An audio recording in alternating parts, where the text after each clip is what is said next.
Hello friends, இன்றைக்கி நம்ம வந்து சின்ன வெங்காய பச்சடி தான் செய்ய போகிறோம். ஸ்டவ் ஆன் பண்ணிவிட்டு ஒரு பேன் வச்சுக்கலாம். இதில் வந்து கொஞ்சமாக எண்ணெய் ஊற்றிட்டு கடுகு வெந்தயம் தாளிச்சிக்கலாம்.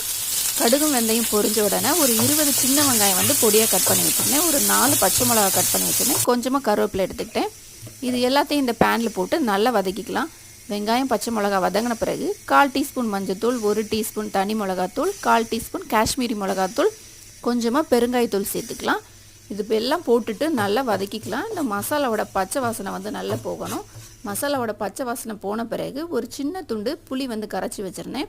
அதையும் நம்ம வந்து இந்த வெங்காயத்து கூட ஊற்றிக்கலாம். கொஞ்சமாக தண்ணி சேர்த்துக்கலாம். தேவையான அளவு உப்பு போட்டுக்கலாம். போட்டுட்டு நல்லா மிக்ஸ் பண்ணிவிட்டு இதை வந்து நல்லா கொதிக்க விட்டுடலாம். இந்த தண்ணி வந்து நல்லா கொதித்து நமக்கு திக்கான பிறகு நம்மளோட சின்ன வெங்காய பச்சடி வந்து ரெடி ஆயிரும். இது வந்து பருப்பு குழம்பு, தயிர் சாதம் எல்லாத்துக்குமே ரொம்ப நல்லாயிருக்கும். கண்டிப்பாக ட்ரை பண்ணி பாருங்கள். இந்த வீடியோ உங்களுக்கு பிடிச்சிருந்தா லைக் பண்ணுங்கள், ஷேர் பண்ணுங்கள். மறக்காமல் என்னோட சேனலை சப்ஸ்கிரைப் பண்ணுங்கள்.